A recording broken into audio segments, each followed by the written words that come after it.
Bonjour à tous, Gilles, agriculteur du Loiret. Allez, aujourd'hui on va voir la récolte des betteraves. On est chez un collègue avec la machine de la Cuma. On va aller voir tout ça.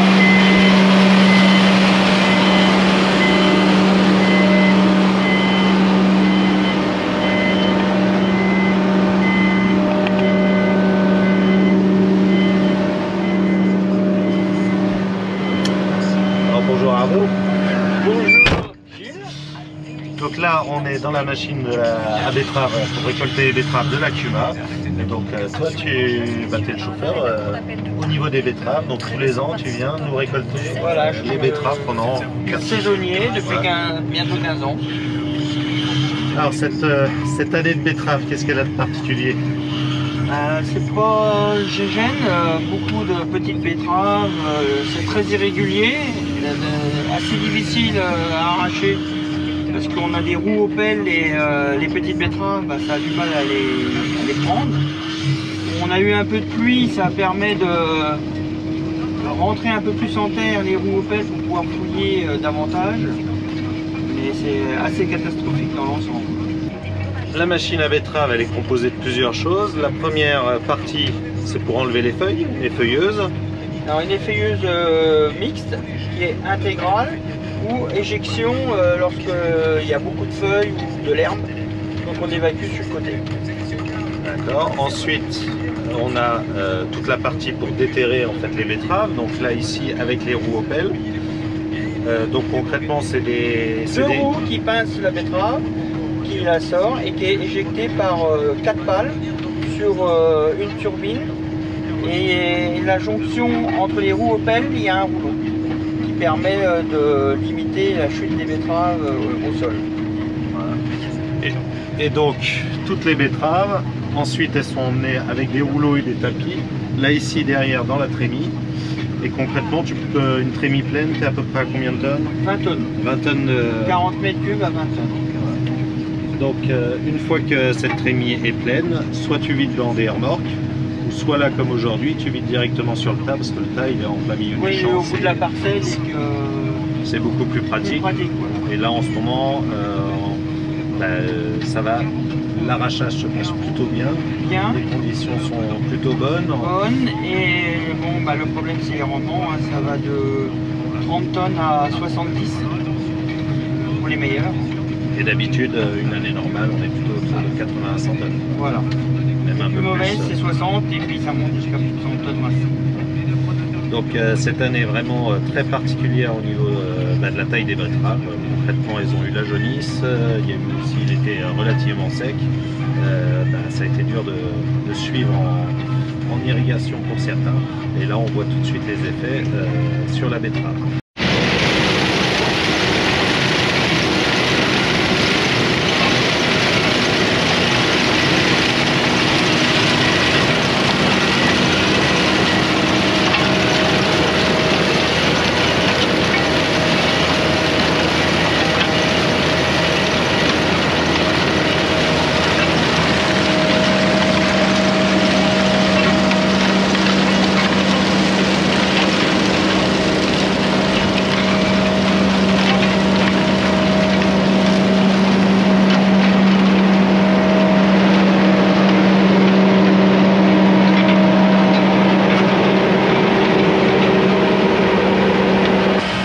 Voilà un petit peu là, les betteraves, comment est-ce qu'elles sont. C'est vrai que d'habitude des betteraves ça couvre vraiment le sol, ça fait vraiment des grosses betteraves, et là on se retrouve avec des betteraves qui ont perdu pas mal de feuilles.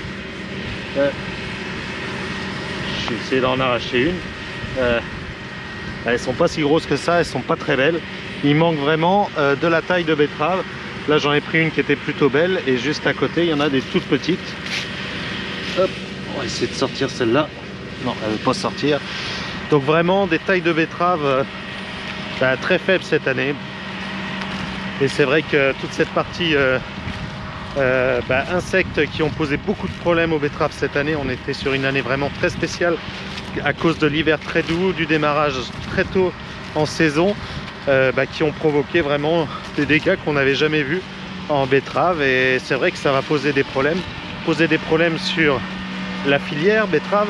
Alors nous à la Cuma, on a cette machine, à une année comme celle-ci, les producteurs risquent de diminuer leur quantité, leur hectare pour les années prochaines. Et donc c'est vraiment une question, comment est-ce qu'on va faire pour la suite, quoi. Donc c'est vrai que la filière betterave, c'est quand même quelque chose d'important pour la région. Alors moi sur mes terres, on a trop de cailloux, donc on en fait très peu, enfin on n'en fait pas. Mais par contre, voilà, sur tout le nord de notre Cuma, il y a quand même pas mal de betteraviers. Et c'est très important pour la suite. Il faut vraiment qu'on réussisse à maintenir cette filière, parce que ça fait une culture relativement intéressante normalement pour les producteurs. Mais depuis quelques années, on a vraiment des soucis au niveau de la betterave et les rendements sont plus là. Donc cette machine, c'est une Vervat. C'est une Vervat un peu spéciale parce qu'elle est en roue Opel. La plupart des Vervat sont plutôt avec voilà, un arrachage à stock. Alors ce qu'il y a de vraiment sympa aussi dans toute la conduite de cette machine, c'est toutes les aides à la conduite. Alors déjà, tout est sur caméra, on arrive à bien surveiller tant le travail des roues Opel là qu'on peut voir sur cette caméra. Hop. Là, on voit bien le travail des roues Opel, on voit bien ce qui se passe dans les turbines pour pouvoir enlever la terre et puis retirer, remonter toutes les betteraves. Et là on voit aussi là, les turbines sur l'avant. Et après on a une caméra aussi 3D tout autour qui permet de voir tout le tour de la machine, parce que c'est vrai qu'elle est assez imposante. Et donc ça permet quand on recule, quand on se balade, de retrouver un petit peu tout. Et la dernière chose, c'est le guidage, parce que là tu es guidé directement. Et feilleuse roue arrière et arracheuse roue avant. Et cette machine a 4 modes de guidage. On peut faire les feuilleuses des roues avant, l'arracheuse des roues arrière. On peut moduler comme on veut le guidage au niveau des roues. Donc en fait concrètement, les feuilleuses, elle va te guider tes roues avant pour se mettre en ligne avec les feuilleuses, c'est à peu près ça? Oui, mais en général les feuilleuses c'est les roues arrière. Ah. C'est elles qui donnent la précision. Et les peignes, il y a 4 peignes sur 2 rangs qui guident les roues avant pour faciliter le suivi du sol. D'accord, et donc grâce à ça, en fait, ça suit toujours tes rangs. On arrive à bien voir les betteraves, ça dépend des années. Alors, cette année, le problème, c'est qu'elles sont toutes petites. Et au niveau du guidage, et les palpeurs, ils n'ont pas grand-chose qui leur donne une indication de suivi de la trajectoire. D'accord. Donc, je corrige à l'aide de 2 molettes l'alignement de la machine. Molettes, voilà. Cette molette-là, c'est les roues arrière, et là, c'est les roues avant. Donc tu corriges en permanence, d'accord, okay, avec cette partie-là.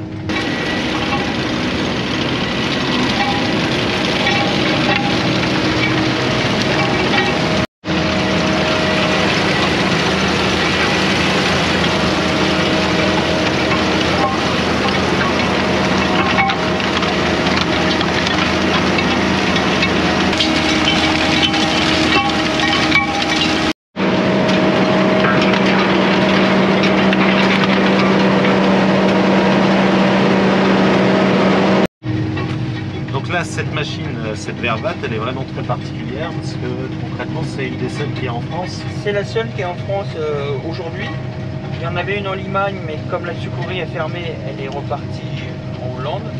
Et aujourd'hui, à ma connaissance, je suis le seul en France à avoir des roues Opel sur une Vervat. Donc c'était un prototype qui avait été fait il y a maintenant 3 ans et ça fait un peu plus de 2 ans que il y a eu pas mal de modifications. La première année était compliquée. Très compliquée, oui, au niveau du guidage. Et là maintenant, suite aux dernières modifications, là on a vraiment une machine qui tourne bien. Oui, on est à 90% satisfait. Bon, on tombe une mauvaise année car les petites betteraves ne facilitent pas le guidage. Oui, mais ça facilite pas le travail. Mais sinon, au niveau perte, on peut voir très peu de betteraves qui restent au sol. Malgré la grosseur. Ça ramasse, là on en voit une ou deux, mais c'est les petites qui sont en forme de carotte, qui sont vraiment très fines et la machine est tôlée du mal. De l'avant à l'arrière.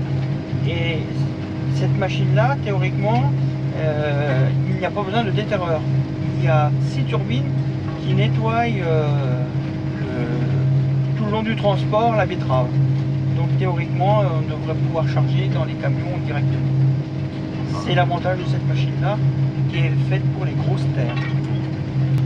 Alors un des avantages de la roue Opel, c'est aussi l'entretien. L'entretien, on monte moins de pierres, moins de terre, donc on use beaucoup moins de pièces d'usure. Hormis 2 jeux de roues Opel pour 450 hectares par an, c'est une machine qui est très raisonnable en coût d'entretien annuel par rapport à d'autres constructeurs où là c'est beaucoup plus élevé. Oui, c'est le fait d'avoir moins de terre qui monte quand même jusqu'au bout. Bon, après, il y a toujours de l'entretien. On est sur mais au niveau pièces d'usure, très peu de dents, très peu de queue de cochon.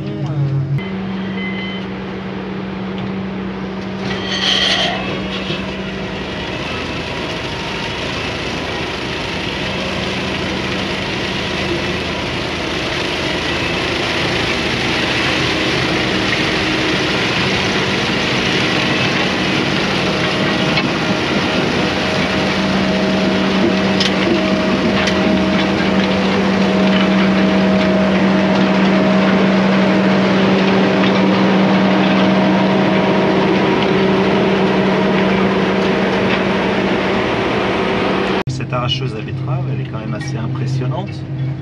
En gros, là, elle fait combien de tonnes à vide et combien de tonnes à charge?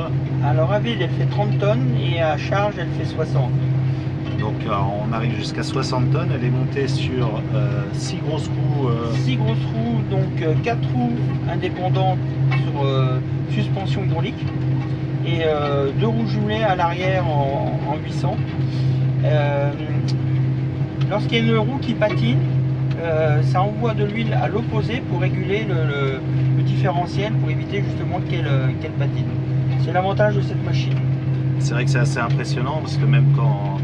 En gros, c'est souvent les bennes qui sont bloquées avant la machine. Voilà, cette machine-là, quand elle passe plus grand chose passe dans la parcelle. Bon, après, ça fait un peu de dégâts. Parce que voilà, il y a quand même 60 tonnes qui se baladent dans la parcelle. Donc, elle fait 650 chevaux. Moteur Mercedes, dernière génération.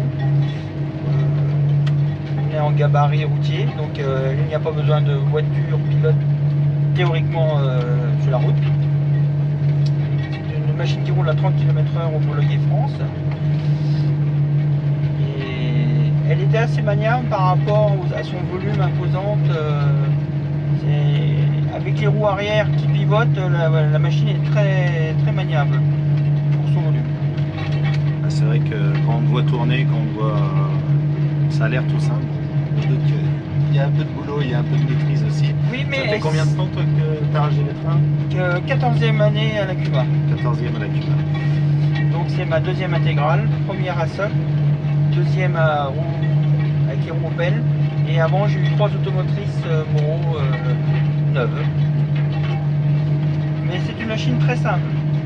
Tout est automatique, il n'y a rien à gérer. La vidange se fait automatiquement. C'est très simple. Enfin, la vidange moteur, la vidange de la trémie. Oui, de la trémie. Il y a plusieurs compartiments et donc le premier compartiment se vide tout seul et après hop tout de suite. Tout de suite se met en route le fond de trémie et il se régule par rapport à une charge hydraulique. Donc dès que la charge est importante, le tapis s'arrête de façon à vider le fond de la trémie et dès que la charge hydraulique chute, le tapis repart. Et ça évite les bourrages. Ok. Donc ouais, vraiment une machine assez impressionnante.